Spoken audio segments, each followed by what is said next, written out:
ng ganap at lumipas na ang magdamag. Madaling araw ay nagdiriwang, may umagang namasdan. Ngumiti na ang pag-asa sa umagang anong ganda. May bagong silang, may bago ng buhay, bagong bansa, bagong galaw, sa bagong lipunan. Nagbabago ang lahat tungo sa pag-unlad at ating itanghal bagong lipunan. May bago ng buhay, bagong bansa, bagong galaw, sa bagong lipunan. Nagbabago ang lahat tungo sa pag-unlad at ating itanghal bagong lipunan. Bagong lipunan.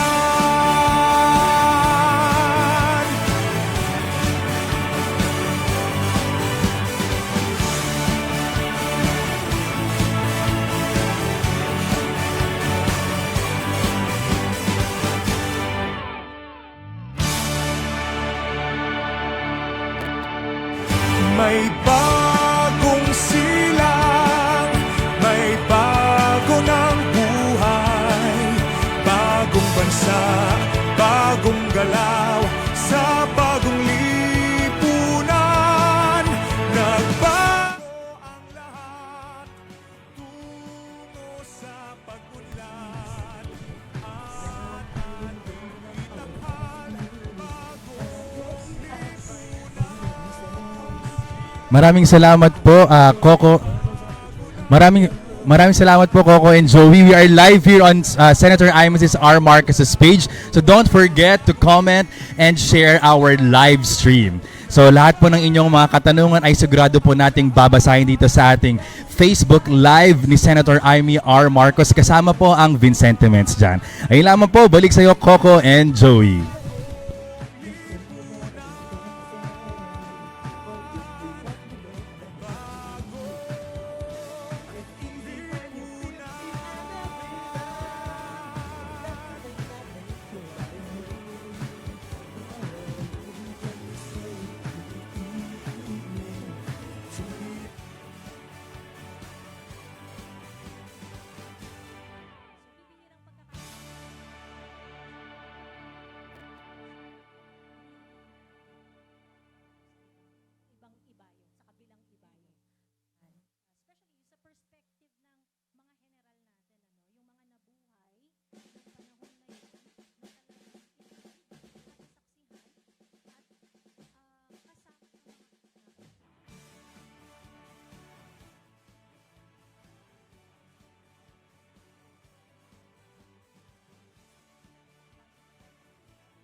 Tungkol sa martial law. Pag-uusapan natin ang mga dahilan kung bakit nagkaroon ng martial law. Mga paglilinaw tungkol sa karahasan at katiwalian noong panahon ng martial law. Sa ikatlong bahagi, pag-uusapan natin ang mga maling paniniwala tungkol sa martial law. Tatalakayin din natin yung mga epekto at kontribusyon ng martial law sa kasaysayan at direksyon ng bansa. At huli, ang mga saloobin ng ating mga panauhin pagkatapos ng panahon ng martial law. Ayan. Kuya Migo, hindi magiging posible yung ganitong pagtitipon natin kung hindi dahil kay Senator Amy Marcos. No? Yung mga ganitong klaseng public discourse, importante to eh. Kasi kailangan nating makuha lahat ng impormasyon para mabuo natin ang kwento, matuto tayo sa kasaysayan, at mas lalong maging malalim ang pagkaintindi natin sa nakaraan. So, nagpapasalamat tayo kay Senator Amy Marcos sa pagbibigay ng ganitong klaseng venue, ganitong klaseng Yes. pagkakataon para pag-usapan ng mga ganitong bagay-bagay. Araw-araw nating nakikita si Apo Lakay. Oho, ang pangalan Kaya ni ng Apo Aimee. Lakay. Ayan. Kaya, Senator, ibibigay po muna namin sa inyo ang pagkakataong ito para bigyan kami ng introduction sa ating pag-uusap ngayong araw na to. Sino ba? Who are here, no? Who are the generals who are here? I'm just down here. I have Jimmy. Mel, I know. Mel Nartates. Okay, magandang hapon po sa inyong lahat at narito tayo. Supposed to be round table pero naging long table. Ewan ko lang. Anyway, ang sinabi ng ama ko at sinulat niya, great decisions are made for us as much as we make them. I am, to be sure, accountable for history for 21 September 1972, when I signed the proclamation placing the entire Philippines under martial law. And yet, solely and completely responsible as I am for this decision, the most difficult decision of all, it was for the sake of the nation. Sang-ayon ba po tayo o hindi matapos ang 5 dekada at 1 taon? Ano ba ang katotohanan? Tunay nga ba na may Rolex gang? Sino-sino ba at ano ang ganap nung panahon na yon? Did he actually save the republic or did he self-servingly simply extend his tenure? And eto nga, andito ang mga natitirang tanyag na sundalo ng aking ama. Ipapakilala ko po, arito ang ating mga minamahal na general nung panahon na yon, General June Esperon, ni General Tom Lanchon, si General Mel Robles, General Nartates, and of course, ang mahigwaga at kilala sa Operation Sagittarius, General Jimmy De Los Santos. Sila ang magkakwento sa atin, si Mel Rosales, at sila magkikwento sa atin kung ano ang nangyari noon. Mahaba na ang panahon na nakalipas, at marami na pong namatay. Kaya, importante na sa wakas, meron na tayong tunay na mga testigo nung mga panahon na yon. Maraming nagdudunong-dunungan, maraming nagsasabi ng iba't ibang opinyon. Pero ang kinakailangan malaman, ano nga ba ang nangyari? September 21, 1972. Maraming salamat.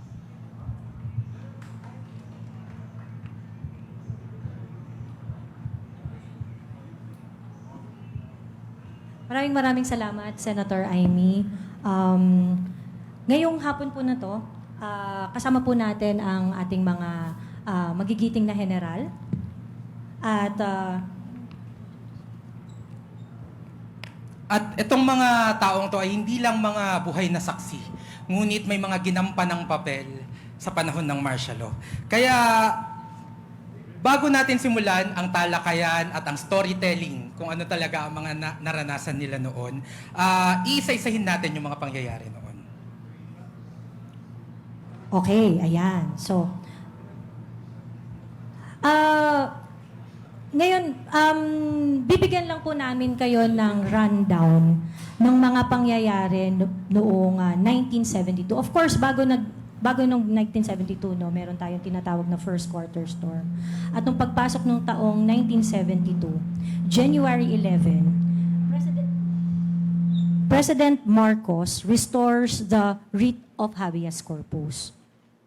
On March to September 1972, various explosions take place in the Greater Manila area, which would later be called the 1972 Manila bombing. The administration attributes the explosions to the communists, but this is questioned by legislators who noted that the only suspects caught in connection to the explosions were actually linked to the Philippine Constabulary.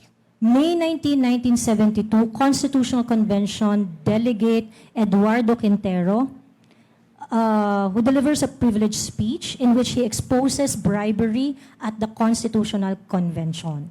On March 30, 1972 naman, Quintero provides further details identifying Imelda Marcos and 3 others as the source of the payola money used for bribery at the Constitutional Convention. July 5, 1972, MV Karagatan incident. The Philippine Constabulary confiscates arms and ammunition in a raid in Digoyo Point, Isabela. September 13, 1972, Oplan Sagittarius, a top-secret plan to place the capital under the military control, is exposed by Senator Benigno Aquino using information provided by Brigadier General Marcos Soliman. At pagdating naman ng Setyembre taong 1972, between September 17 or 71, because there would be different accounts on this, President Marcos signs the Proclamation Number 1081 document, placing the entirety of the Philippines under martial law. On September 22, pagkatapos noon, Defense Minister Juan Ponce Enrile survives an assassination attempt.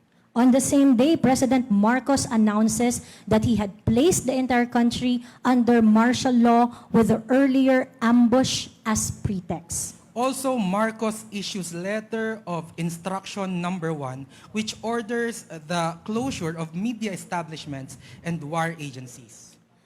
Still on the same day, Senator Ninoy Aquino is the first person to be arrested under Proclamation Number 1081 at a late-night meeting of opposition legislators shortly before midnight.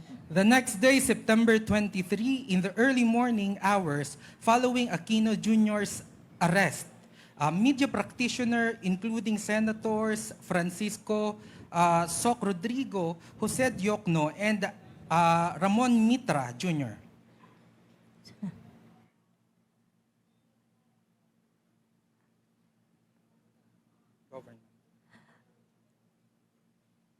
On the same day of September 23, government forces shut down media outlets, including broadsheets, the Manila Times, Daily Mirror, Manila Chronicle, Manila Bulletin, Philippine Daily Express, Philippine Herald, Philippine Free Press, Graphic, and The Nation.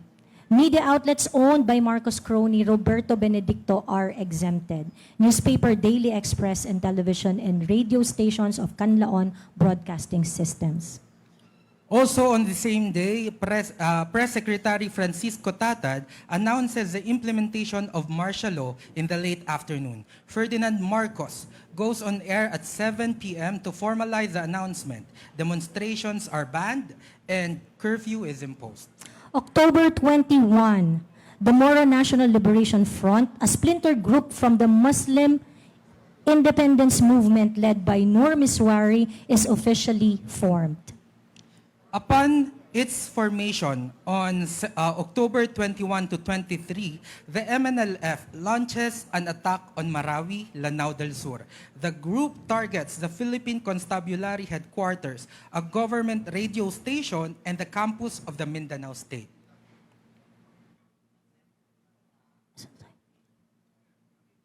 Government troops?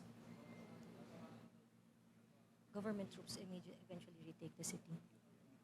Government troops eventually retake the city. 75 persons were killed during that time. On October 23, Presidential Decree 27 is issued declaring the entirety of the Philippines as a land reform area.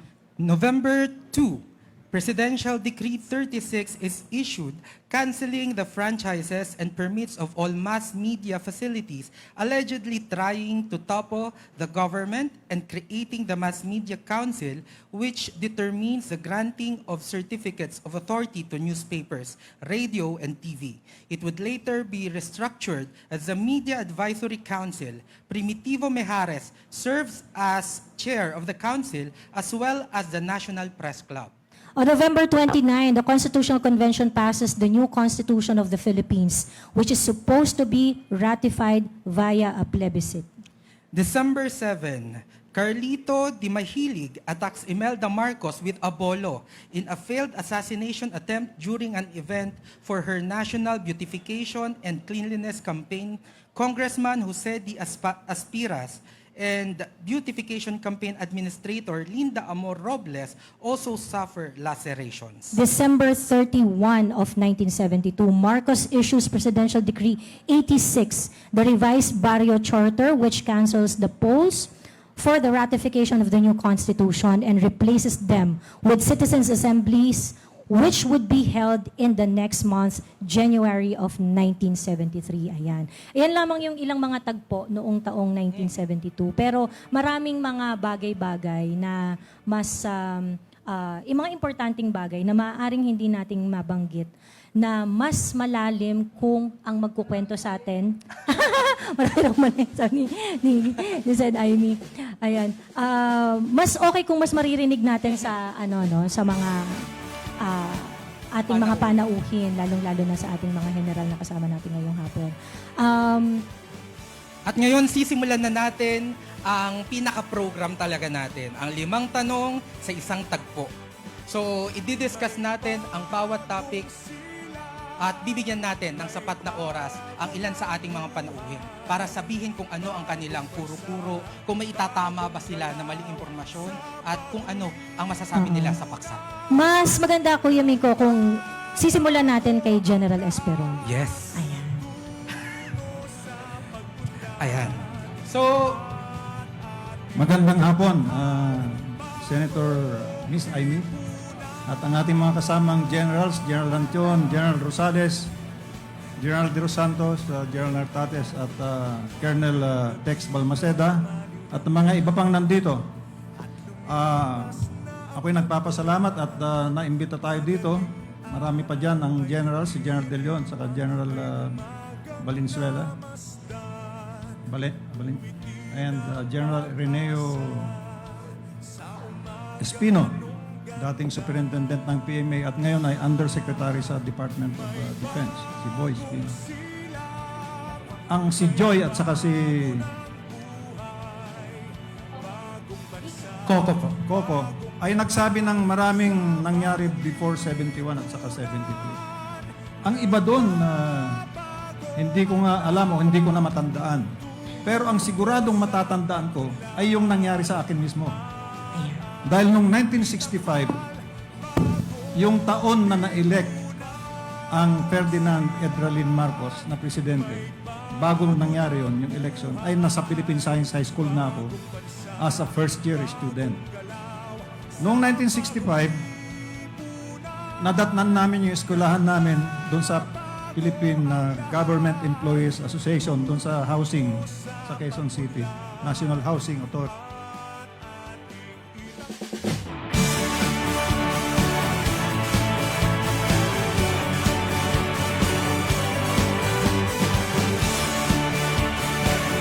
Ayan, we're back. so we're back. Ayan. Ngayon, Balik na tayo so natin, no? Yung punta na tayo agad dun sa balikan natin agad Unang paksa.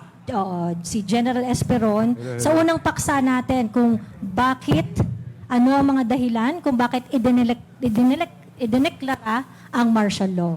General, ayan, pasensya na po sa technical difficulty na nangyari. Ayan po.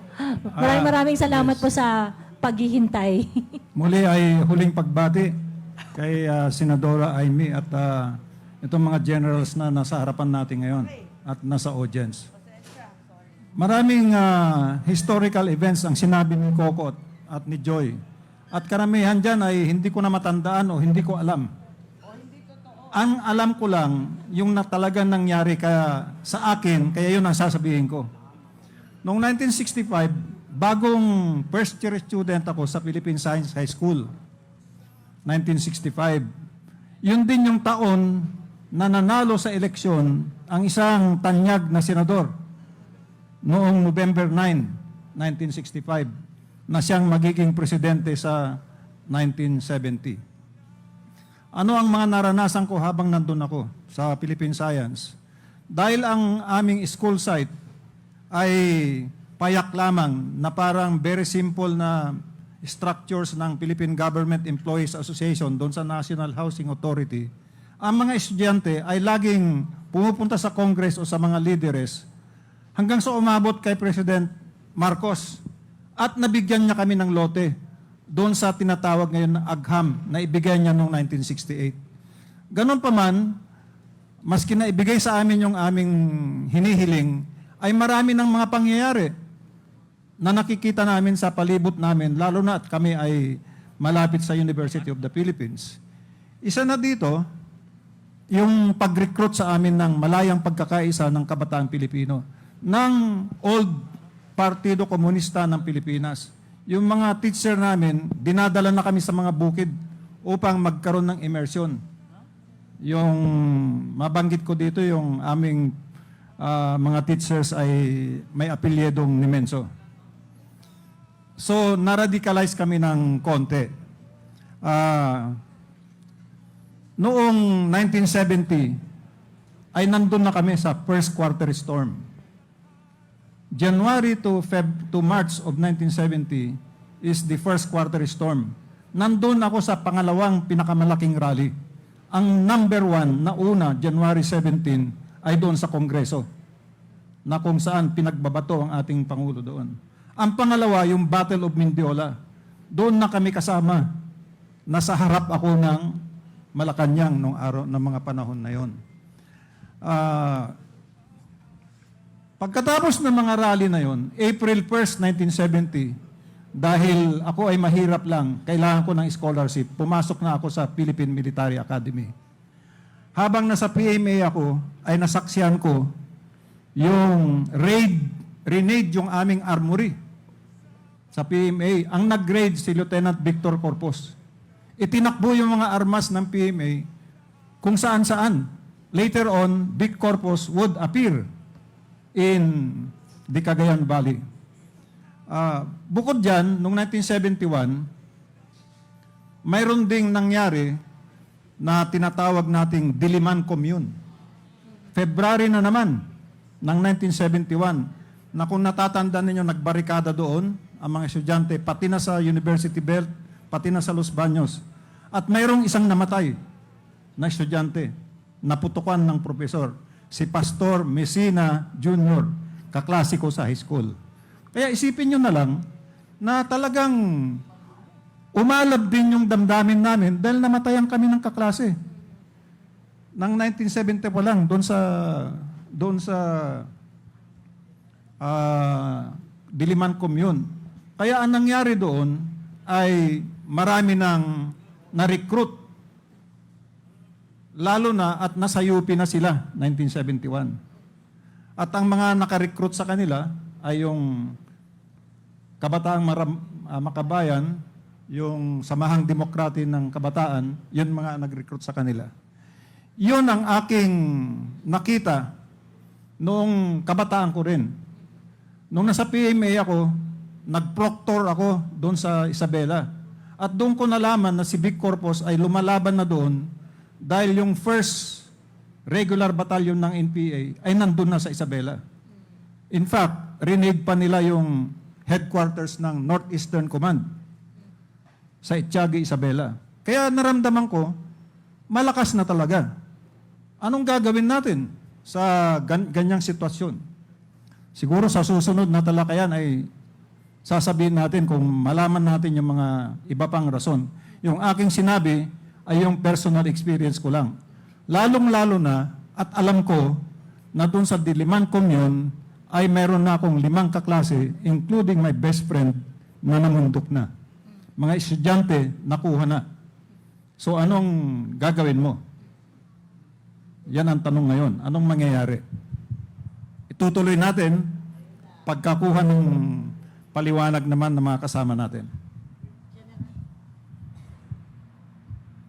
General Jimmy De Los Santos, meron po ba kayong gustong idagdag?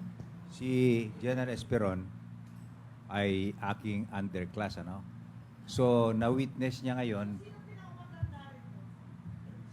Yan lang tatis.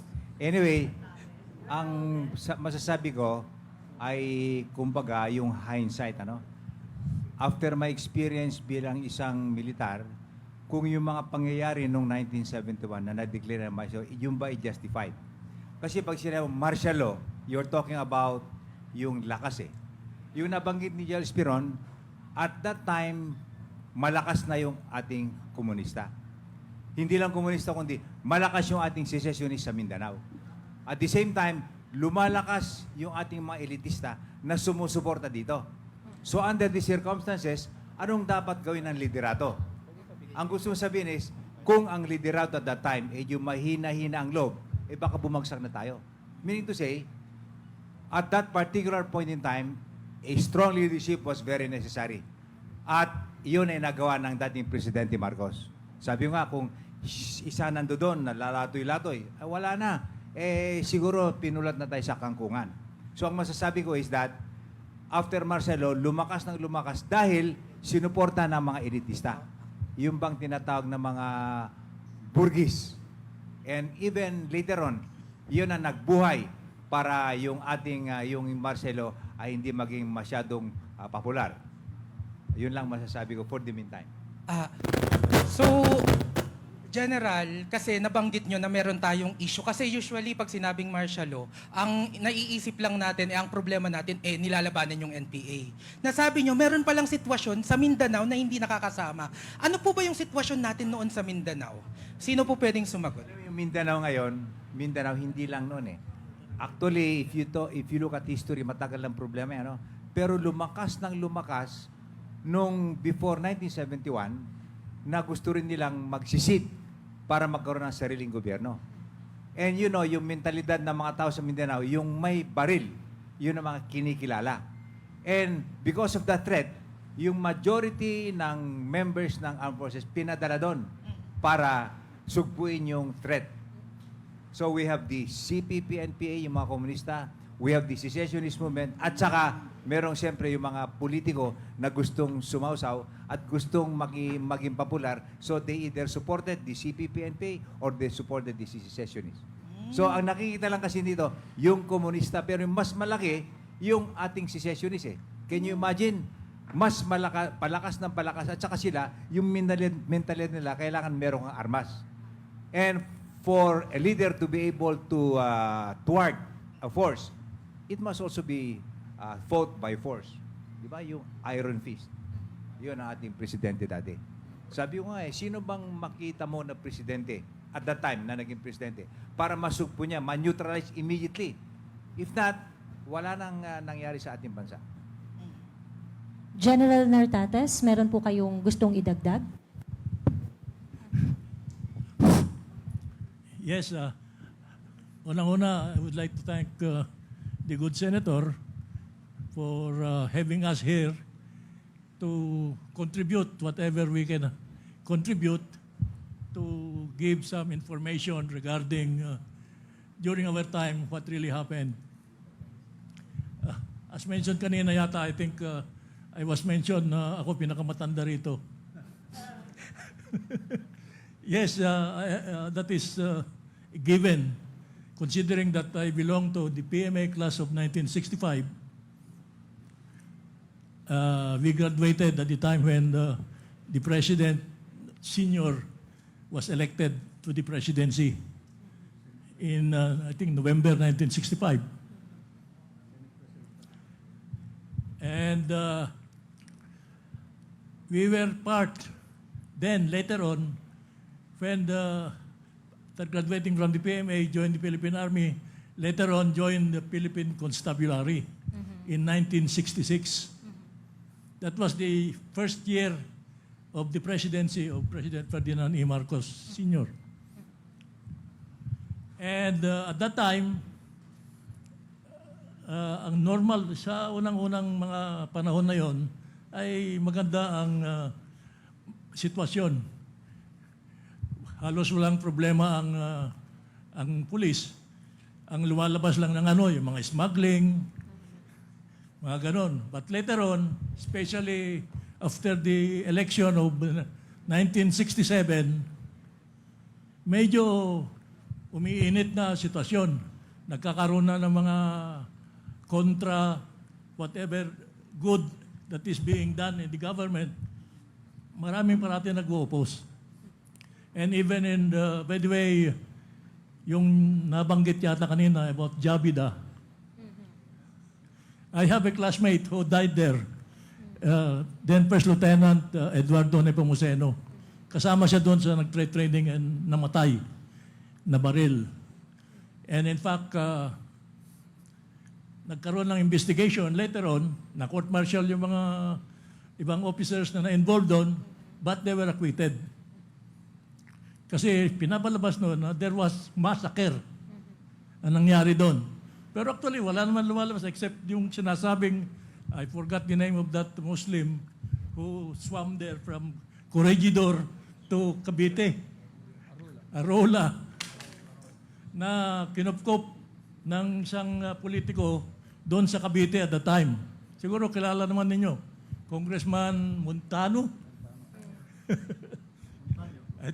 Montano. Montano. So, because of that incident, nagkaroon ng mga haka-haka, may massacre, ang dami daw namatay. But later on, wala naman napatunayan na dahil yun nga, binigyan nila ng whatever was the issue there, pinoliticize ng gusto. And I cannot further comment after that. Kasi hindi naman tayo politiko eh. Anyway, later on, habang nagtatagal, inabutan na kami ng election of 1969. Lalong lumala after the result of the election of 1969. Kaya, the following January 1970, lumabas na yung sinasabing first quarter storm. Kami, ang trabaho namin ay just maintenance of peace and order, especially we were the presidential guards to provide security to the president and the family. Doon, nung nilosob nila ang Malacanang, yung Gate 4, ang tawag namin doon, yung Gate 4, nilosob ng mga aktivista, they call themselves activists. Parang losobin ng Malacanang at whatever was their intention. But later on, medyo na-control naman ang situation. And then, again, as I said, we were all there in 1971, yung series of events, declaration of the suspension of the habeas corpus, then later on the declaration of martial law. And nakikita man natin, karoon na ng problema sa NPA dito sa Luzon, and then sinamahan pa yung secessionist movement then in Mindanao. So, what will you do if you are a leader? Want to protect the interests of your country? And doon din namin nasaksihan noon yung election nung nangyari sa Plaza Miranda. Na at that time, whatever were being said and written, sinasabi na yan daw ay pakana lamang. And at that time, hirap na hirap din kami mag-imbestiga. I was then with the still with the presidential guards. Nahirap mag-ebidensya at that time dahil siguro magaling din nagplano. But later on, kung nagkaroon na ng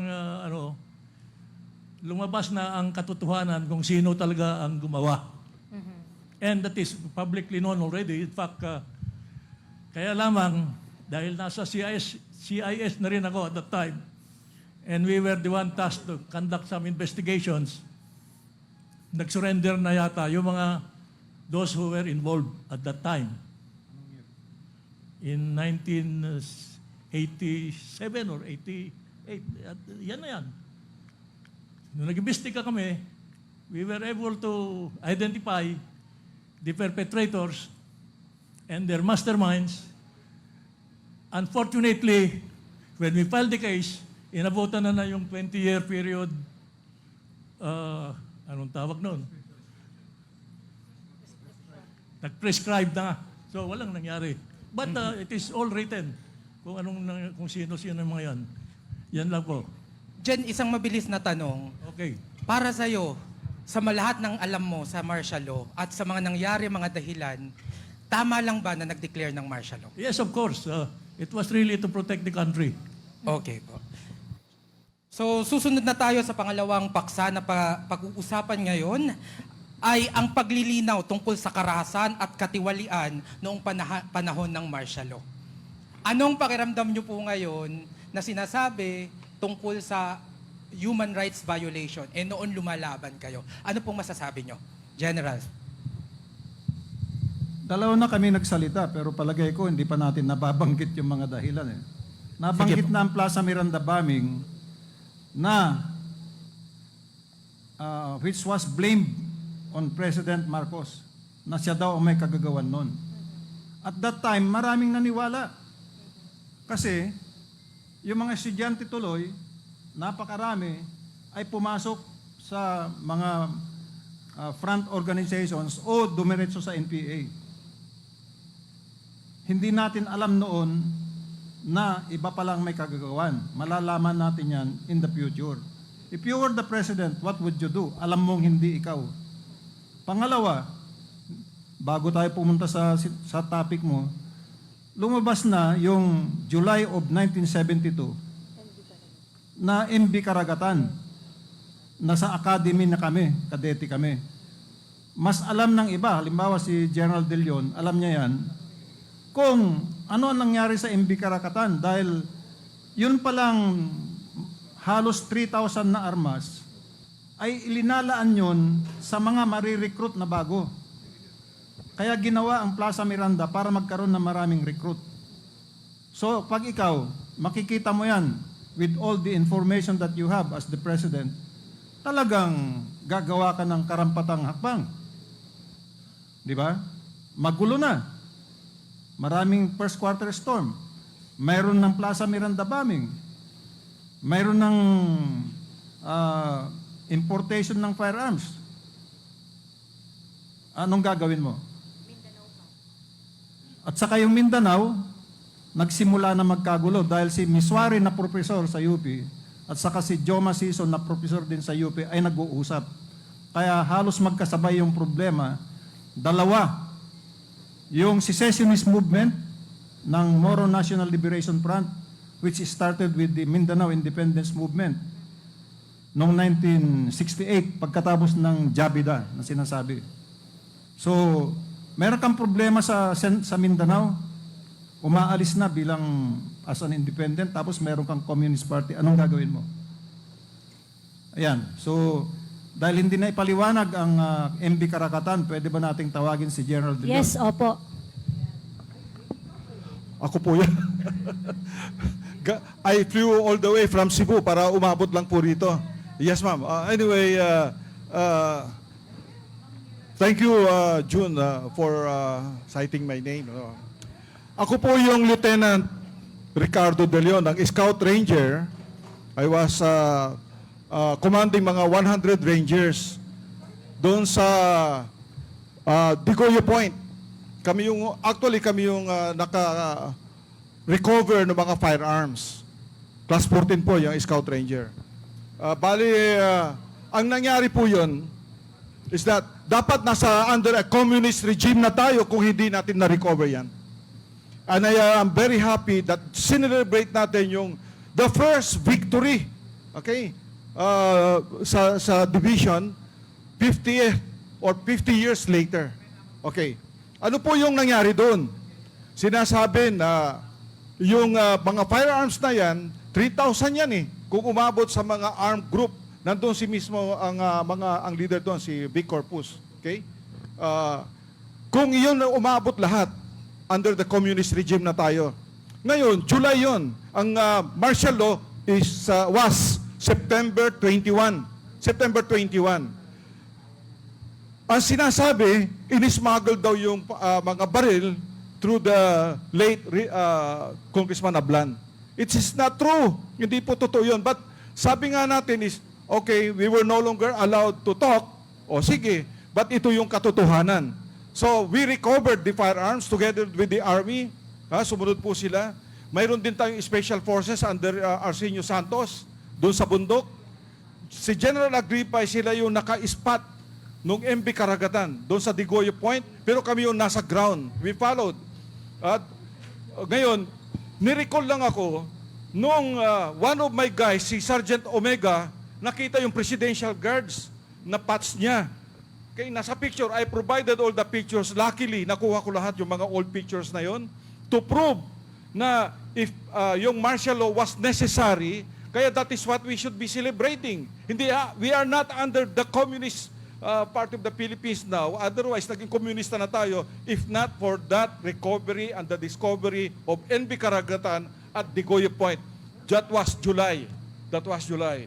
So, yun po yung, I am standing here at tama naman to correct the impression na it's smuggled para magkaroon ng justification of martial law. It's not true. Instead, we celebrate na hanggang ngayon, we are not under the communist regime. So, yun lang ang gusto kong i-share sa inyo. Thank you.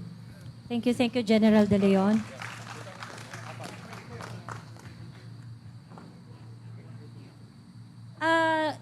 General Esperon, thank you very much po dun sa pag-explain niyo po kanina tungkol dun sa iba't ibang aspeto ng iba't ibang dahilan. Kumbaga parang sinasabi niyo po layer talaga ito ng dahilan.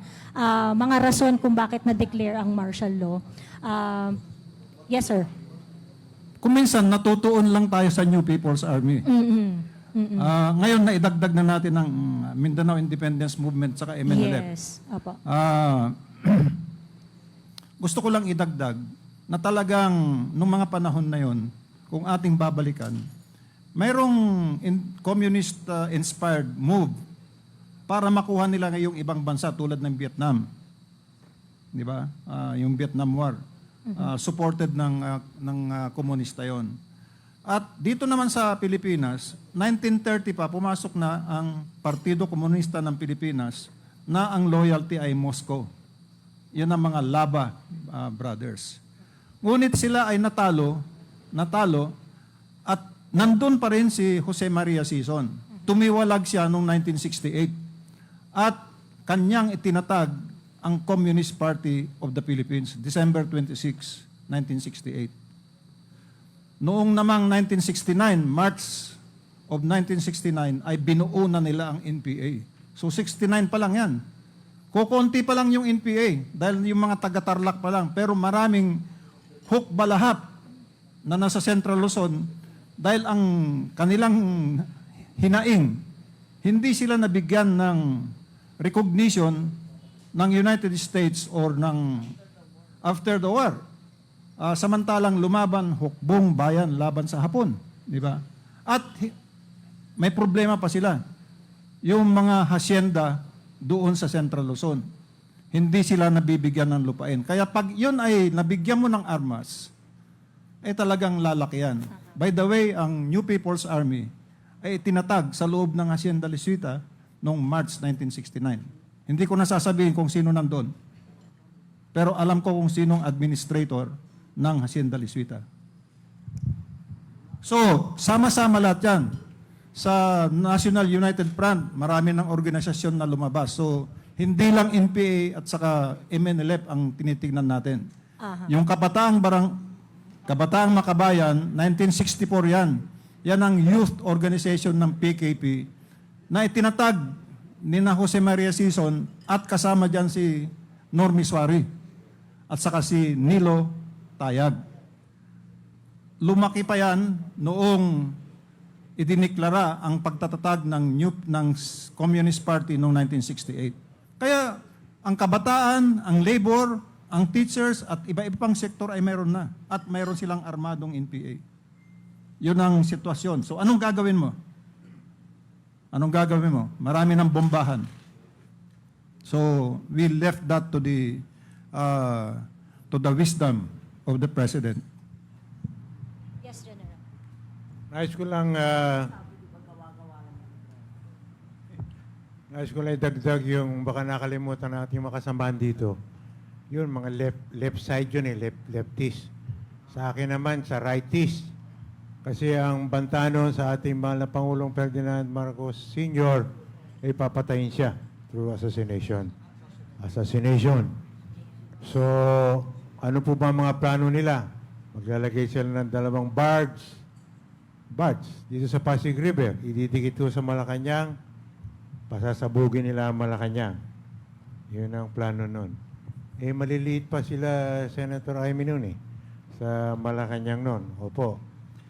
Hindi lang yun.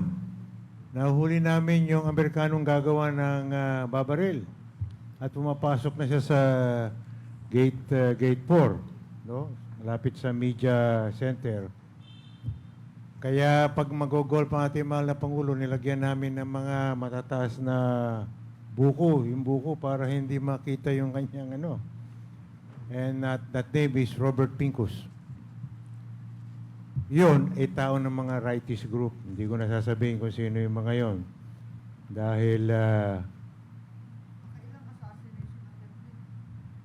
marami yun, assassination. Right. Kami nilagab. Nahuli namin yung... Oh. Agab, oh. Nahuli namin yung... Marami yun. So, kung gusto nyo malaman yung mga classified information nun, sabihin ko po sa inyo.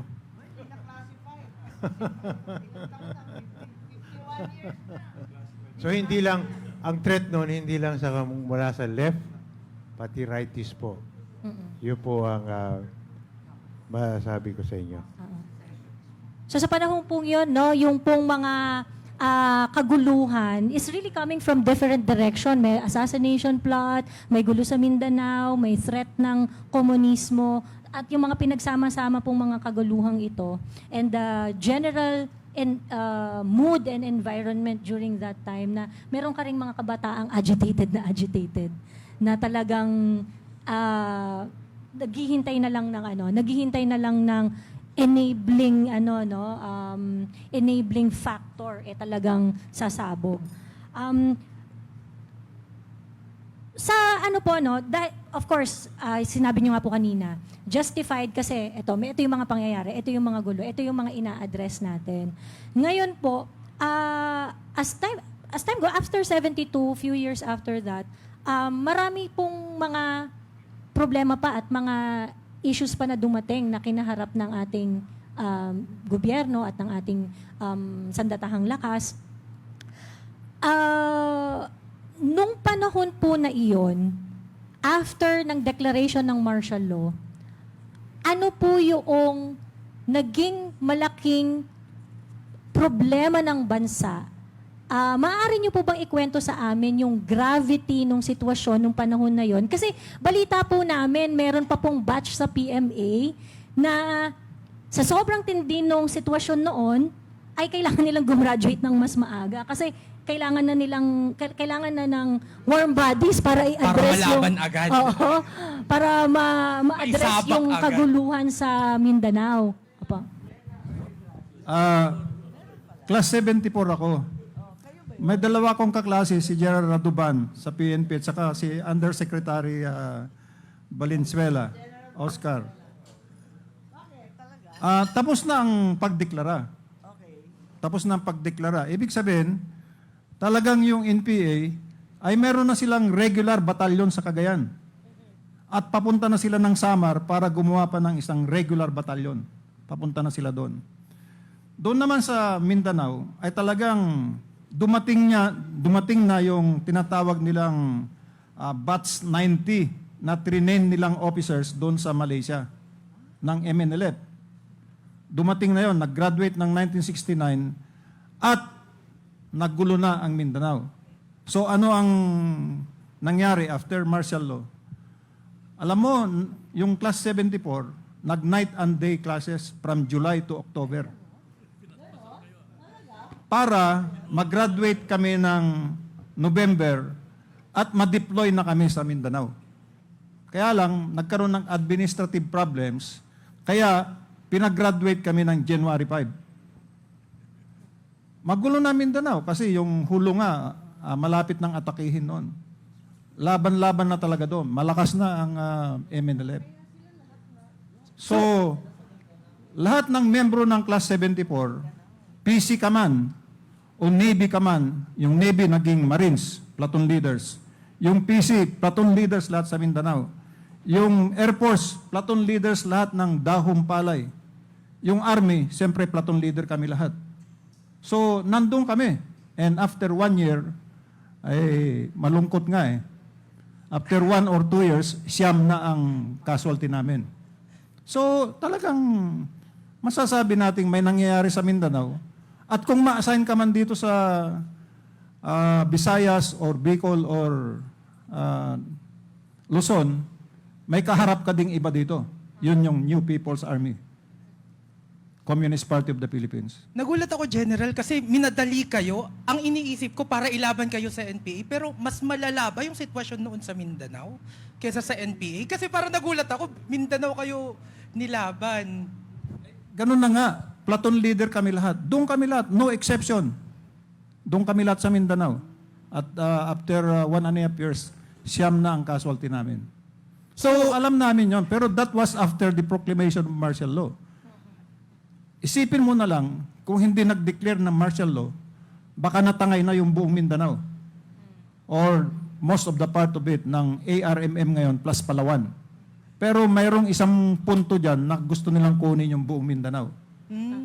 So, puro tayo NPA. Nung panahon pala yan, mas malala. Mas marami tayong resources na napunta sa Mindanao. Ayan. Di natin alam yun. So the threat then, yung kaguluhan ng panahon na yon, hindi lang tayo concentrated sa pag-address ng komunismo. Kasi yun yung yun Kuya Miko, di ba yung pagka nagkakaroon ng pag-uusap tungkol dito, laging nasa sentro yung usapan sa komunismo.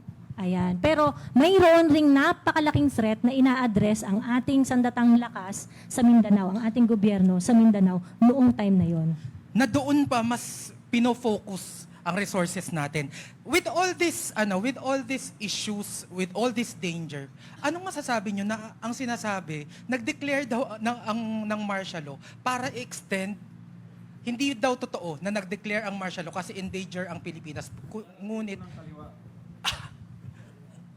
Yan ay narrative ng kaliwa. Na ano naman ang gusto ng NPA, CPP, NPA, NDF? They want a violent overthrow of the government and take over political power. Yun ang ating linalabanan. At mas kinabuksan mo ngayon yung constitution of the CPP, NPA, armed struggle pa rin at saka agraryong revolusyon. Ipamimigay nila yung mga lupa. Pamimigay, tayo nga hindi natin pinamigay. Nagpabayad tayo. Kaya lang, si President Bongbong ngayon, hindi na niya pinapabayaran. Yan ang mga malaking usapan yan. Yung agrarian reform, di ba sinabi ko yung Hook Balahap, yun na ang kanilang problema. Ang Central Luzon, napakaraming hacienda dyan. Pumunta ka ng Bicol, marami din. Dahil saan tayo galing? Ang mga lupa natin ay inkumyenda noong araw. Di ba? Hindi ko na naabutan yon, pero nasa libro yon. Panahon ng Kastila naman yon. Doon nagmumula ang ating kahirapan sa agraryo. Kaya tama lang na sabihin nilang mayroong iniquity, mayroong poverty, mayroong social problem sa baba. Sa magsasaka at saka sa mangingisda. Na talaga namang gusto nating solusyonan. Di ba? Pero sinasabi ng CPP, NPA, NDF, sila daw ang makakasolbar ng mga problema na yan. Kaya ba nila? May naibigay na ba silang 1 hectare? Wala naman. Di ba? Salamat po, General. Senator, huling katanungan po para dito dun sa nauna nating topic. Meron po ba kayong masishare na personal story or natanong nyo po ba si Apo Lakay tungkol sa dahilan niya bilang sa pag-uusap po ng ama sa anak, kung bakit siya nag-declare ng martial law? Ang totoo ay wala kami dito nung idineklara ang martial law. 1970 pa lamang, ang aking kapatid, si Bongbong, pinadala sa abroad. At kinausap muna kami ng tatay ko, sabi niya, hindi ako sigurado sa mga mangyayari sa mga susunod na buwan. Nasa peligro tayo, ang ating pamilya, at ang buong bansang Pilipinas. Ayoko na kayong isipin. Kailangan ko magdesisyon. Yung desisyon, hindi ako sigurado kung lalabas ako ng buhay. sa ganito. At hindi rin ako sigurado kung anong gagawin ko. Dahil meron akong ilang opsyon, lahat mahirap, lahat kung tutuusin, walang kwenta. Si Bongbong muna ang pinapadala eh. Pinag-abroad siya 1970. Ikaw muna, ikaw lalaki, umalis ka muna. At iisa ka lang naman, ayoko nang isipin kung anong mangyari sa'yo. Ako naman, makulit. Kami ni Irene na iwan, kaming dalawang mga babae, sabi niya, o dito muna kayo at tignan natin, baka kaya pa. Di naman kayo dapat lalabas masyado at mahigpit ang security namin noon. Andyan si General Nartates, yung iba pa na nasa Presidential Guard. Alam nila, hindi kami pinapalabas at naka-ilang assassination attempt, kami, naka-ilang kidnapping attempt. Minsan, nakasakay na nga sa sasakyan eh. Nakatakas lang ako sa kakulitan ko. Tapos, pumasok na sa Malacanang eh, nasa loob na eh. At nagda-drive na ng sasakyan namin papuntang eskwela. At yun nga, yung sa Gate 4 naman, nung linusob, ang Gate 4, medyo tagilid na yun, may hawak na kaming baril nun eh. Pero, anak kami ng sundalo eh. Kaya, sige lang. Eh di si Bongbong, umalis na. Kami naman ni Irene na iwan. Bandang uli, yung tatay ko at ako, parati kami nagdidiskusyon eh. Parati akong nagdidebate doon. Ewan ko bakit. Basta, makulit akong bata. Tinatanong ko ng tinatanong, bang mangyari? Bakit ka ganyan? Hindi ka mapakali. Tapos nung minsan, nakakatawa nga kasi binibiro ko siya. Hala, nagusot na yung buhok mo. Hindi naman nagugusot ang buhok mo eh. Ano ba problema mo? Dinuloko ko kasi parati naman planchado yun. Eh sabi niya, siguro may options ako, puro hilaw. 4 yata. Pero yung pinakamaigi, yung pinakamahirap. Eh, sabi niya, pwede naman siguro magpapare-eleksyon, mag-perpetuate ng sarili niya sa pagiging Pangulo. Pwede rin magka-revolusyon, gulo-gulo na. Pwede rin siguro, marami siyang sinasabi. Pero nasa ulo niya, si Abraham Lincoln daw nagdeklara ng martial law at saklaw pa rin ang batas yun. At all times, we should uphold the rule of law. While I am a soldier, I am also a lawyer. So, as a soldier, we have to fight this godless ideology of communism. We will not succumb. Ang sabi niya. Tapos, sa kabila nun, sabi rin niya, pero, I am not here to defend the status quo and the excesses of our present society. So, hindi ko naman maintindihan ang pinagsasabi nito. Eto na yung oligarkiya na silang may-ari ng 80% ng kayamanan ng Pilipinas. It is a sick society of privilege and irresponsibility whose excesses and inequities spawn the unrest and is the cause of the violence that threatens the political order today. I am not here to protect the oligarchs. Hindi ko man naintindihan. Sa madaling sabi, sumunod na rin kami kay Bongbong at sinabi ng ama ko, I am not sure if I am going to live through this. And it's best that you are all away. Far away and safe. So yun ang kwento ko. Wala ako dito. Thank you, Senator. Senator, follow-up question po, mabilis lang, no? Kasi na-mention niyo po, pinag-iisipan po ni Apo Lakay yung kanyang desisyon. So, klaro that it is not a spur of a moment, decision. No, I don't think so. I think far, far from it. My father was a very deliberate man, a very conscientious man. And certainly, you could feel the tension between his being a soldier and his being a very dedicated and committed lawyer. And hirap siya talaga magdesisyon. Pero lumalala yung sitwasyon, katulad ng sinabi ng ating mga general, na hindi na matanggap ng ama ko. At sabi niya, this is survival. We are fighting for the nation's survival. And we must make sure that the Republic will stay against all these forces. So, eto po, yung pagdeklara po ng martial law, yung napag-usapan na po natin, yung decision-making ng ating gobyerno kung bakit nag-resort doon. and of course, yung mga issues na ina-address. So, nandun na tayo sa implementation ng martial law.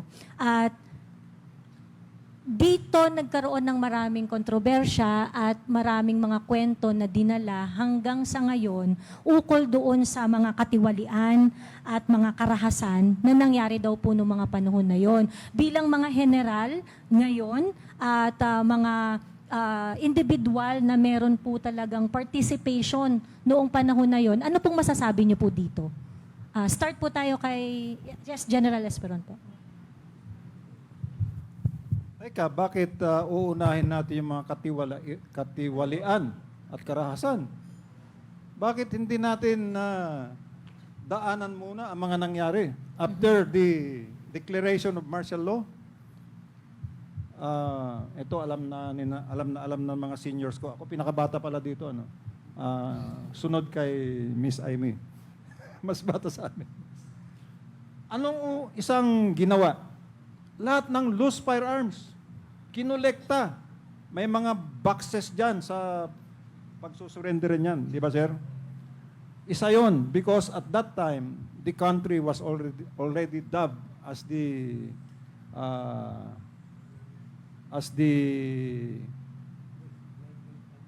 Wild West country in Asia.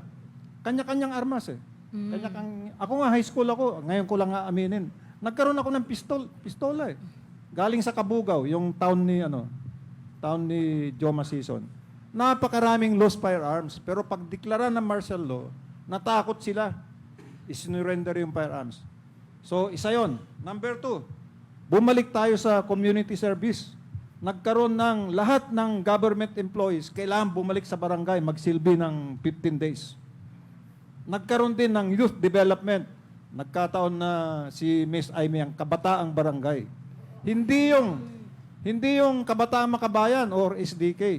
Ito talagang nationalistic na kabataang barangay. Nagkaroon tayo ng Masagana 99. Nagkaroon tayo ng 11 flagship projects. All over, smelter plant, PD27. Nagkaroon tayo ng maraming infrastructure tulad nung sa Magat River. Noon ginawa sa Magat Dam. Yung Angat, alam mo ba yung Angat kung sino nagpalalim niyan at nagpalaki? Panahon pa ni Marcos yan. Kung di niya ginawa yan, wala ka nang iinumin ngayon. Nagkaroon tayo ng agrarian reform dahil nag-distribute tayo ng lupa. Tinamaan nga yung kukonting lupa namin sa Isabela. O, di ba? Pinaghirapan namin pero lumagpas sa 7. O, di nakuha. Tapos yung emancipation iba na pala yung emancipation of farmers. Tama, binigay, PD27. Pero ngayon, may programang iba dyan si Bongbong. So, yun ang mga nakita kong pagbabago eh. Nagkaroon ng disiplina. So, pero hindi ko tinatatwa na marami ding abuso. May mga abuso. Marami akong nakitang abuso. Pero, para sa akin, at least hindi nanalo ang NPA, hindi sila nakakuha ng malaking poder, hindi sila nakapag-build up ng forces, at yung Mindanao ay nagkaroon tayo ng sapat na kakayahan para ayusin ang Mindanao. Hindi man natapos sa panahon ni Ferdinand E. Marcos.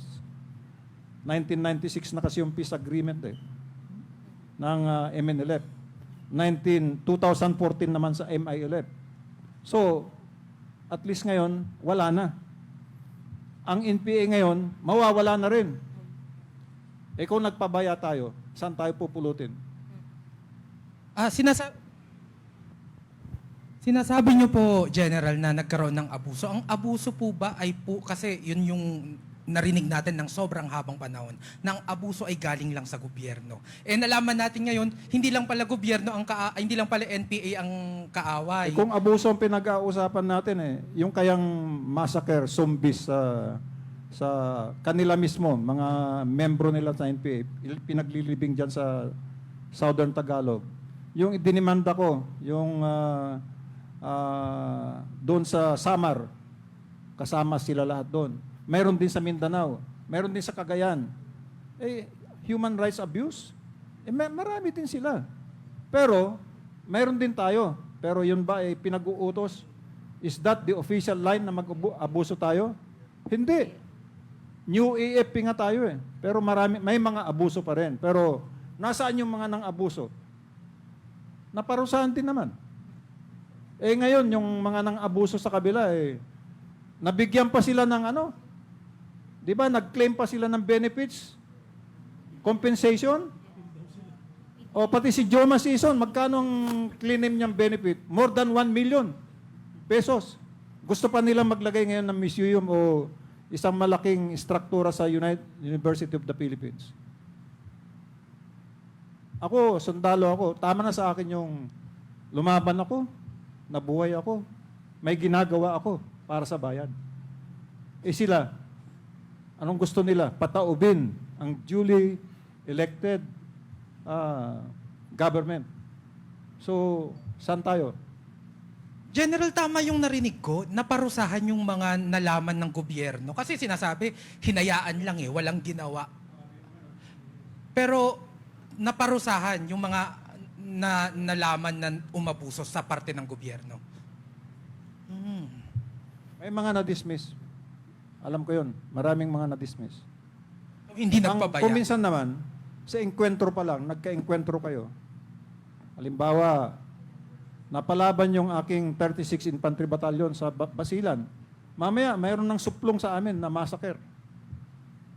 Anong massacre sinasabi nyo? Armado nga kayo eh. Oh, abuso ba yun? O we were just defending the Republic.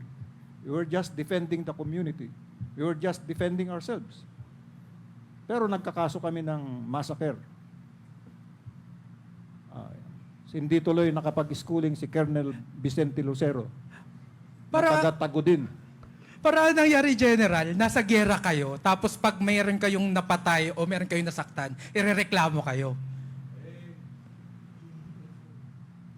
Hindi na kami nagrereklamo, parte ng pagsusundalo yun eh. Kami ba nagreklamo nung mamatayan ng Siam, yung class 74? Hindi kami nagreklamo, nagdasal lang kami. At nag-ambag-ambag na kami. Ay, trabaho lang yun eh. Sila ngayon, pag namatay, protesta ka agad dahil sila daw ay aktivista lang. Aktivista eh, ang hawak mo, M16. Di ba? So, siguro, mayroong aktivista dyan na nag-aaktivista lang talaga, hindi pa sumasampa. Pero pag hindi mo aawatin yan, doon papunta. Mag-NPA yan, mag-underground. Kaya yan ang inaawat ng National Task Force to end the local communist armed conflict. O, winawagay-gaway ko na yan. Dahil suportado ni Mayor Rudy, suportado din ni President Bongbong. Pati si Miss Aimee, suportado. Yes. General, may sasabihin po tayo.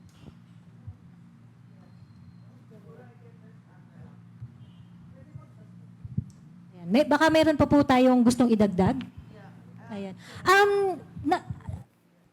Importanteng punto na sinabi ni General Esperon, no? Oo, tungkol lang Yes, kasi ma'am. dito sa abuses, ano.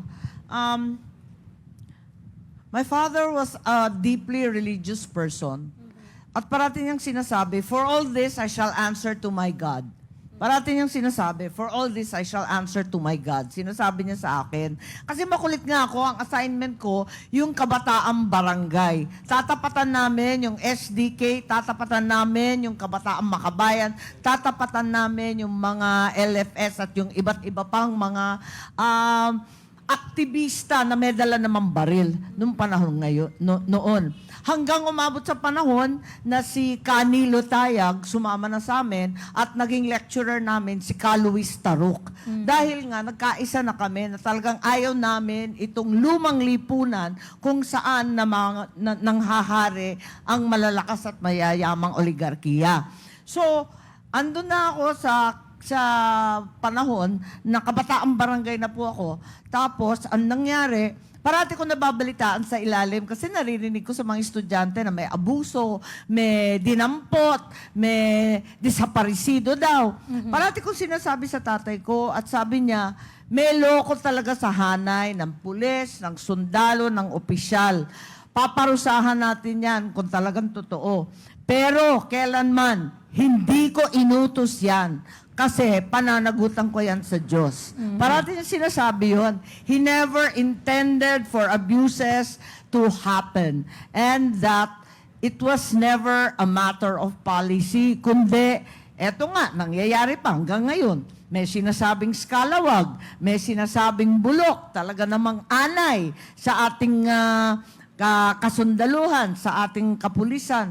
Talagang hindi maiwasan at ang tanging gagawin na lamang natin talagang hulihin at patawan ng karampatang parusa. Sa tingin nyo, Senator, nung panahon po na yon, kasi sa pag-uusap, laging nakasentro yung abuses ng militar. Hindi na pag-uusapan yung mga violence at abuses na ginawa ng ibang grupo na may hawak rin na armas. Tingin niyo po ba sa hanay po ng gobyerno, naging sapat po yung mga aksyon ng gobyerno to handle yung mga existing na abuses na yon? Like for example po, yun nga po sabi kanina ni General Esperon, nagkaroon po ng mga paglilitis, may mga natanggal, may mga court martial na magpalawig-lawig pa. Sabihin ko na lang, na nung panahon ko as Chief of Staff, ako ang nagtatag ng Human Rights Office. Sinabi ko, anong human rights ang pinagsasabi nyo? Kayo nga yung ang daming minasakir na, basahin mong librong To Suffer Thy Comrades by Roberto Garcia. Doon niya ilinahad kung paano lang pinapatay yung kanilang mga kasama. Tapos sasabihin nila sa amin na kami ang murderer. Kami ang murderer. Hindi. Sila ang pumatay sa kasama nila. Sila ang nag-violate ng human rights.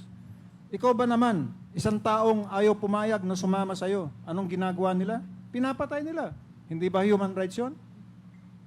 Sila ang maraming violation. Kasi pwede nilang gawin yon kasi wala silang pananagutan. Ano daw sila? Guerrilla daw sila.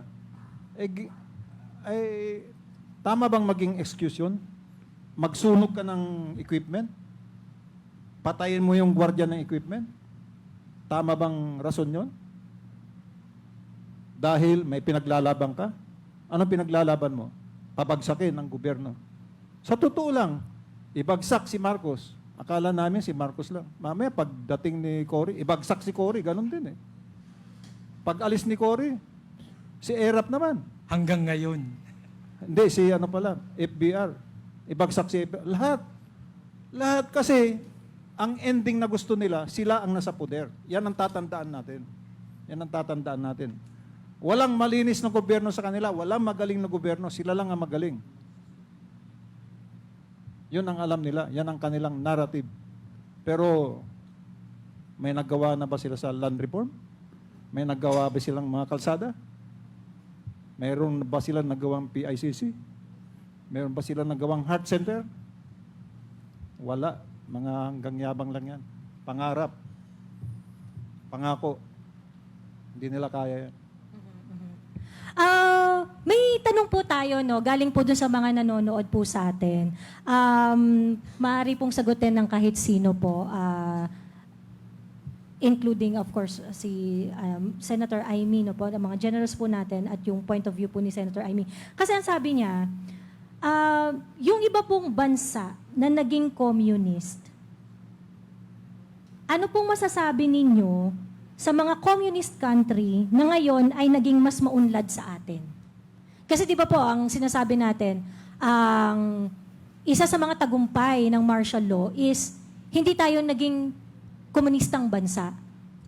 Pero ano pong masasabi nyo doon sa mga komunistang bansa na naging mas maunlad eventually?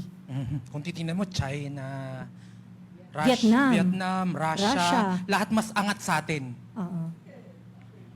Hindi naman sa China naman umangat sila dahil hindi sa komunista sila. Virtual capitalist na sila ngayon Ganon din naman sa Vietnam.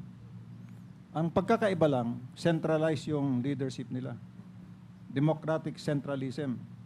Na ang nagdidikta na mangyayari ay yung kanilang Communist Party of China. Ganon din sa Vietnam. So, ibang pamamalakad, yan ay usaping, kung gusto nyo ng diskusyon dyan, ano mas mabuti? Yung pagpapatakbo ni Xi Jinping o yung pagpapatakbo ni President Biden?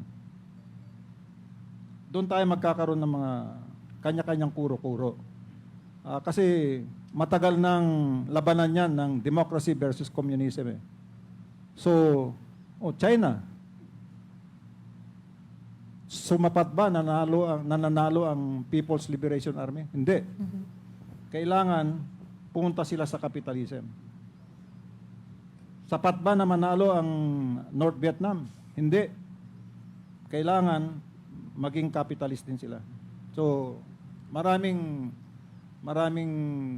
mga dapat na pag-usapan dyan. Ito hindi tungkol sa martial law, no? Tungkol sa tinanong mo, bakit mas maunlad tayo, no? When I was invited sa Vietnam by the defense minister, ano? Ngayon, sinadya na ako'y ipasyal sa probinsya from Hanoi, from Manila to Laguna, no? Nakita ko doon na ang sisipag yung mga tao, no? In places na walang irrigation system, nag-ano sila ng mga catch basin. Tapos yung mga tao, yun ang nagbibigay ng tubig doon sa kanilang rice field. Kaya makita mo yung kanilang mga rice field, ang unlad, ano? Sabi ko, doon sa Maynila, pag nag-travel ka from Manila to Laguna, ang tatamad yung mga tao. Kasi nakahawak lang ng manok, ang ibig sabihin, no? Siguro, in governments wherein medyo may konting diktatorya, no? Naging disiplinado yung mga tao. Not necessarily communist. Tingnan mo yung Korea. Tingnan mo yung Taiwan. Di ba? Kasi sila, pag may sinabing na dapat sundin, sinusunod. Ako, when I go to Green Hills, ano? Para mag-walking, dumadaan ako dito sa may yung overpass dito sa may Ortigas, going to Green Hills, ano? Yung overpass na yun, ang daming basura. Kinuha na ng picture, pinapadala sa mga. Ibig sabihin, wala tayong disiplina. Na ito, it doesn't mean na dapat maging demokrasya ka o maging komunista, kundi paano natin ituwid yung ating pagkadisiplina. I think ngayon, yan ang dapat natin tutukan. Lahat tayo maging disiplinado. Thank you po, General. Senator Amy,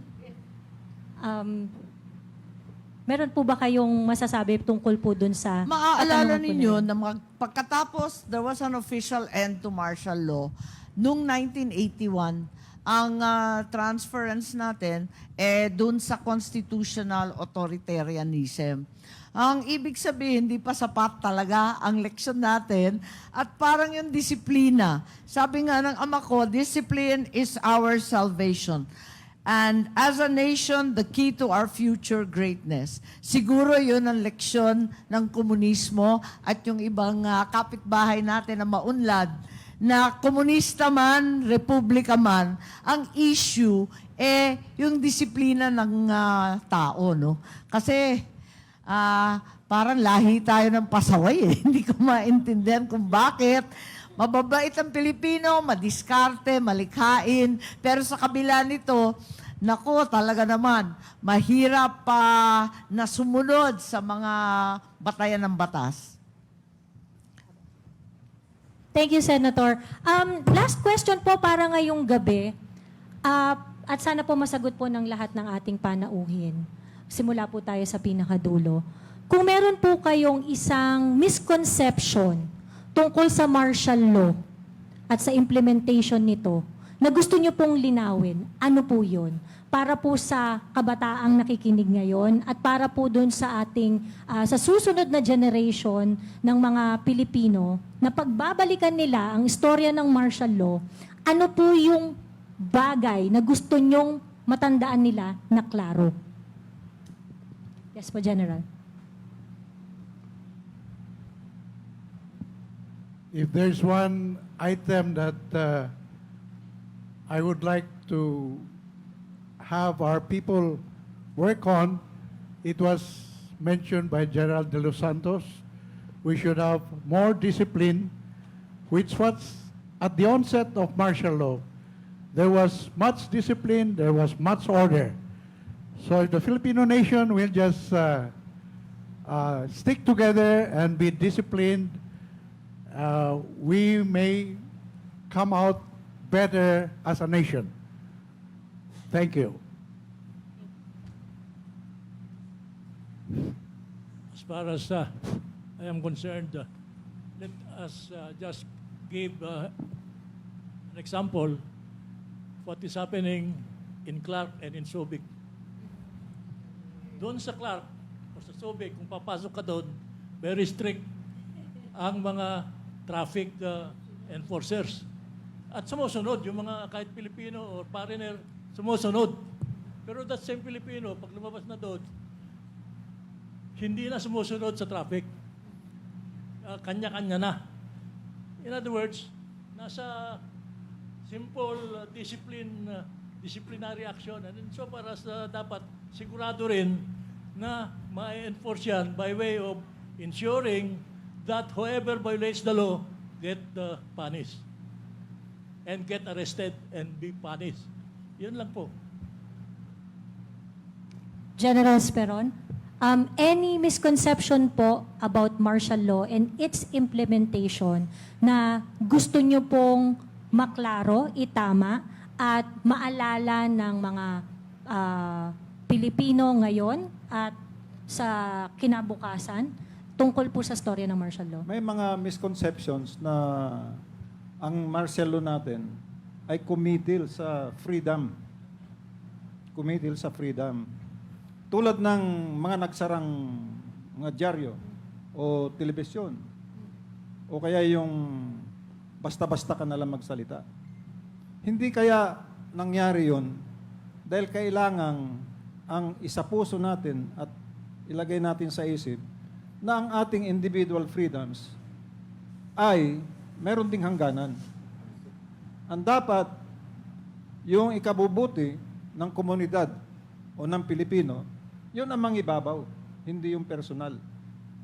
Alam mo kasi sa Pilipinas, napaka-legalistic natin, but we are not necessarily law-abiding. Mahilig magpalusot. Hindi ako nagmamalinis dahil marami rin akong nagagawa na sa palagay ko hindi pinakamatama. Ngunit, on the whole, hindi naman ako nagkakaso magmula noon. Basta sumusunod lang ako sa batas. In other words, we have to follow the law and be disciplined. May karan tayo ng self-discipline.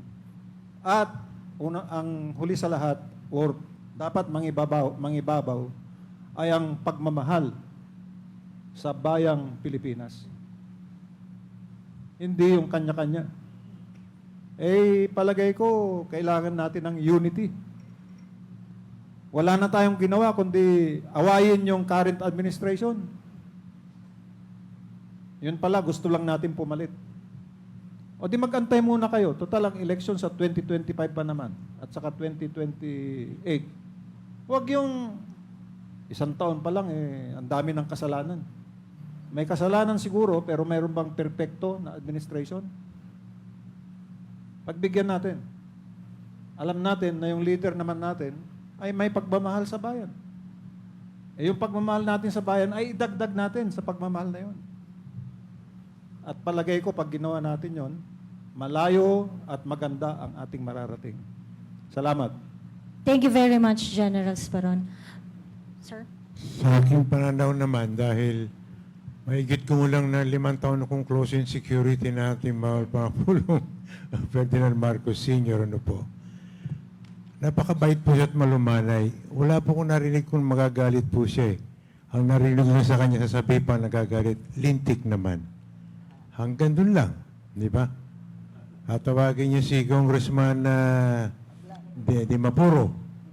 Sabi niya, Ali, you stop everything.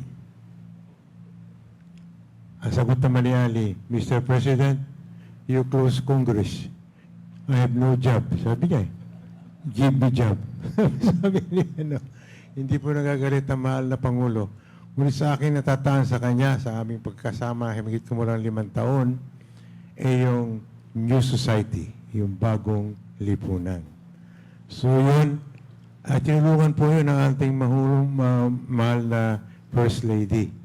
si Madam Imelda Marcos. Nakita niyo naman ang mga nagawa nila nung natapos yung declaration ng martial law o yung intervening period from the declaration hanggang matapos kung nagawa. Pinagpapatuloy din ang ating mahal na Pangulo.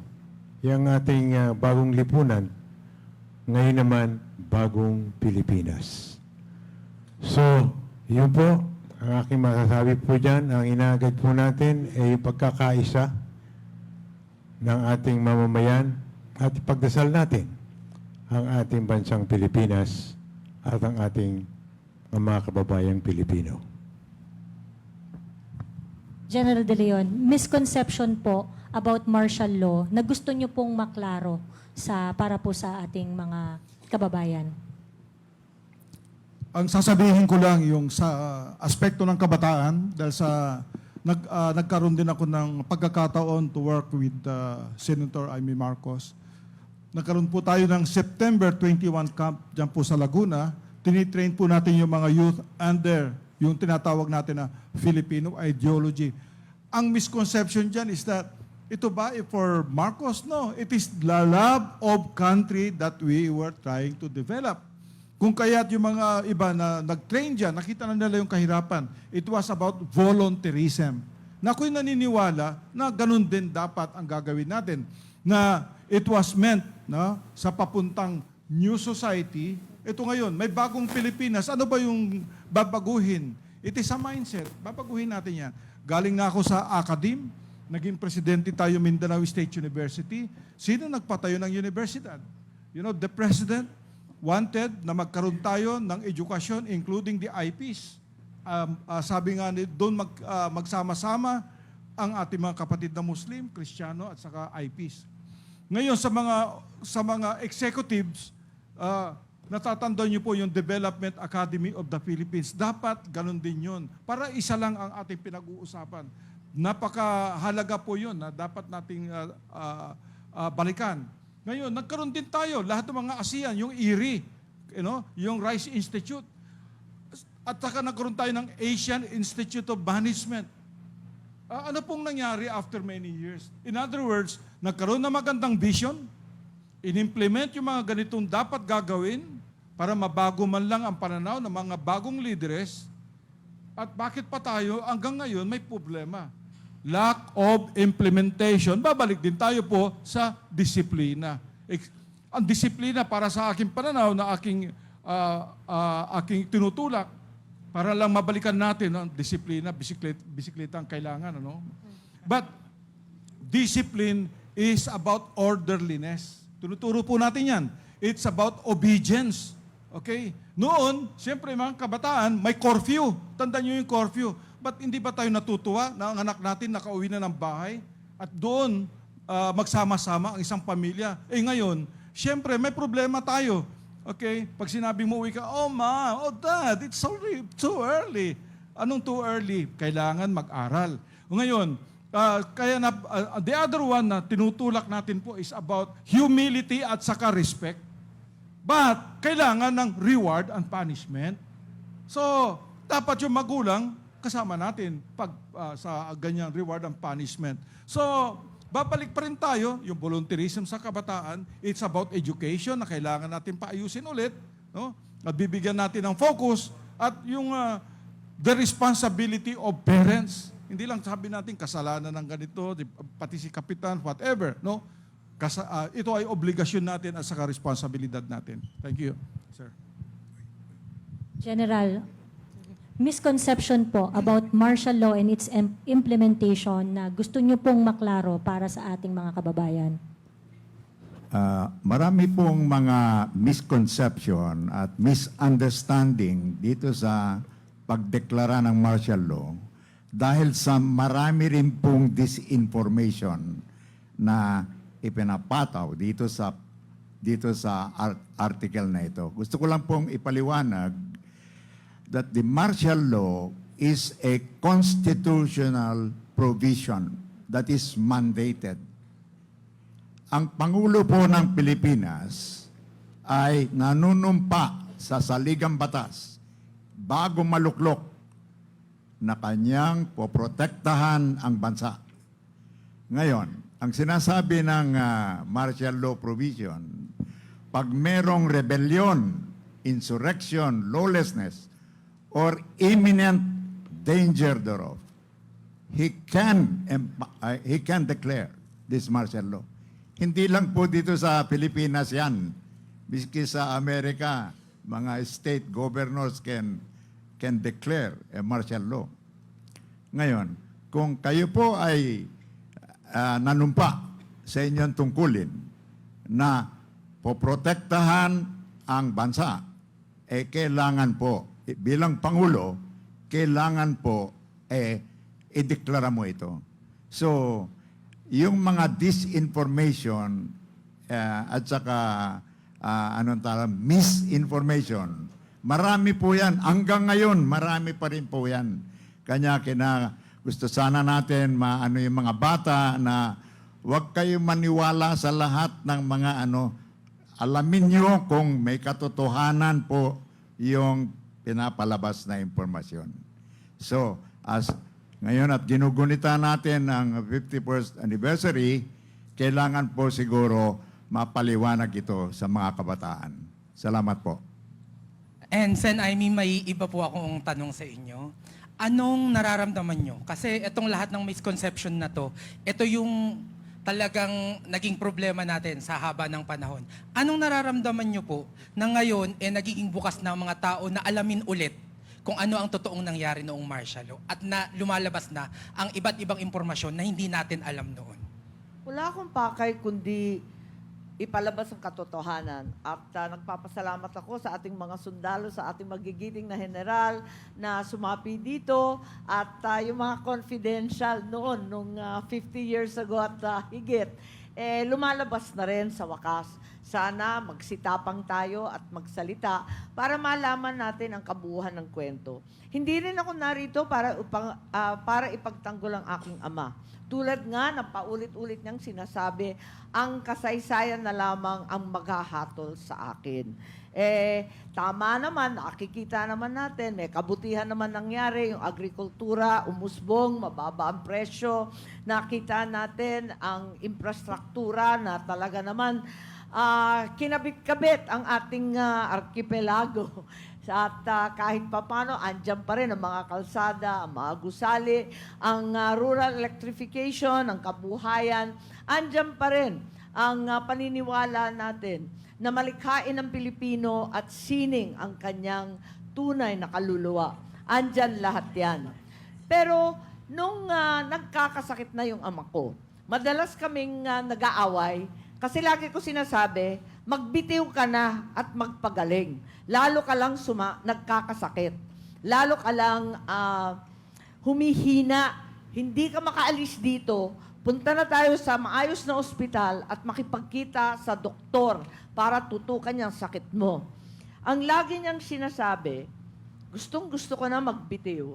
Ang problema, hindi pa tapos ang trabaho ko. Eto nga yung problema. Sa palagay ko, ang layunin ng martial law hindi pa nakamta ng kumpleto. Hindi ko sinasabi na martial law ulit, pero yung ibang bagay na sinasabi ng ama ko paulit-ulit na kailangan mabago sa ating lipunan ay hindi pa nangyayari. I have to be able to change society, that there should be a new society. Itong bagong lipunan, pagkat tayo ay nakaupo sa isang bulkan ng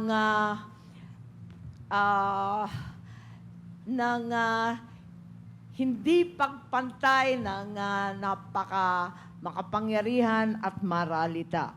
Hanggang ngayon, pinag-uusapan pa rin natin ang pagbabago at si Presidente Duterte ay talagang tumuloy sa pagbabago. Ayan, at talagang ang sinasabi ng ama ko doon, paulit-ulit na alala ko, of what good is democracy if it is not for the poor? Wala pa ring social justice sa ating bansa. Masyadong marami pa rin ang mahihirap.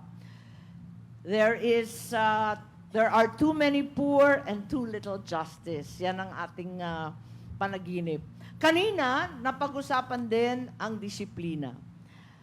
ang sinasabi ng ama ko, sa umpisa lamang pagbata ka, kailangan yung disiplina manggagaling sa magulang.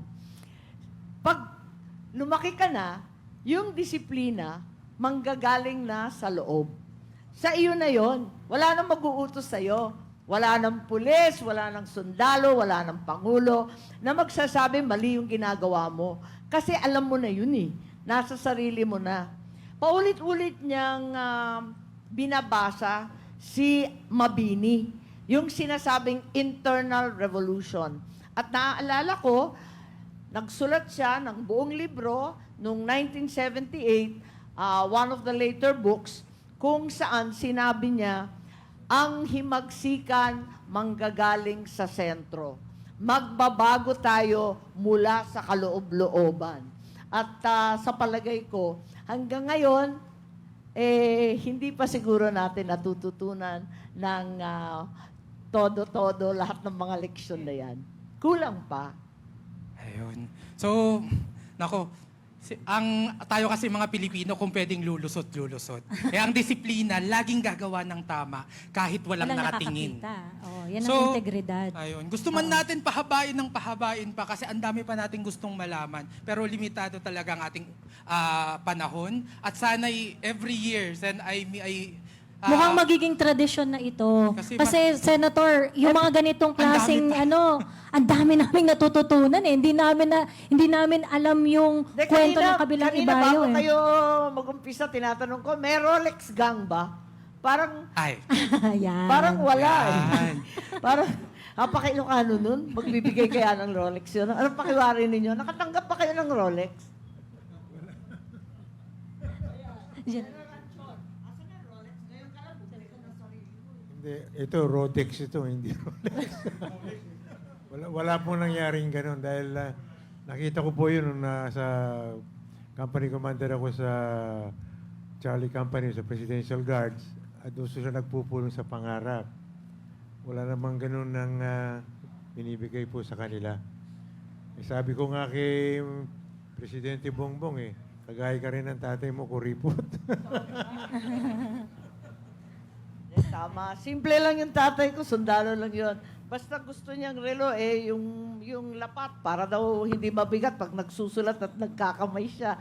At yun lang yun. Kaya nagtataka ako, maraming kwento ko.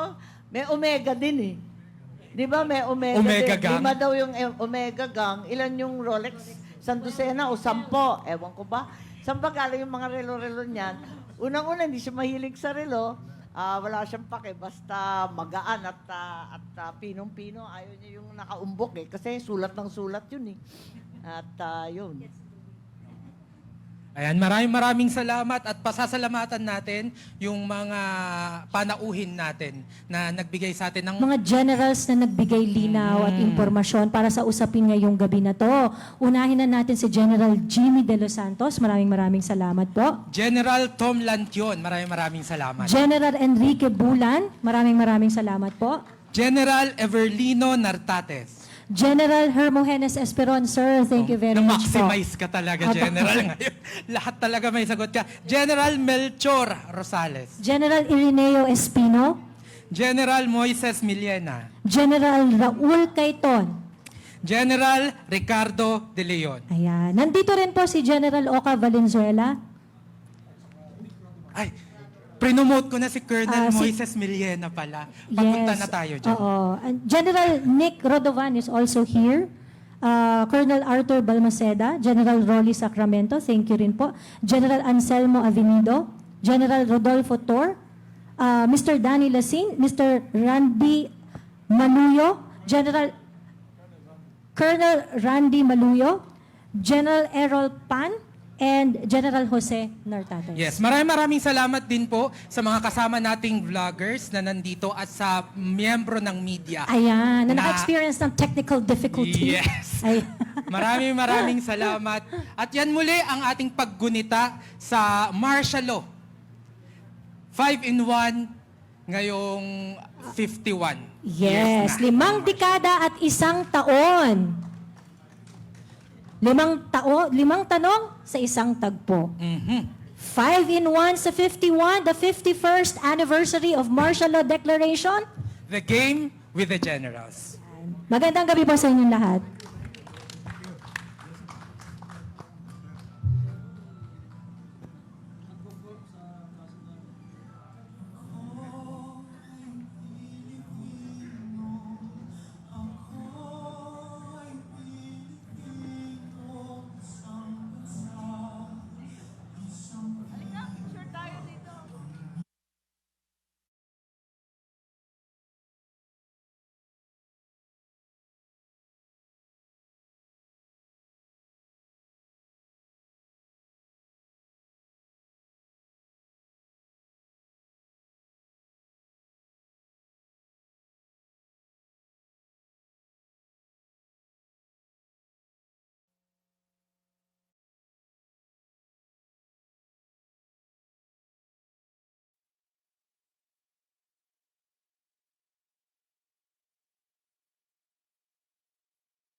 As you are aware, I come from a family of teachers.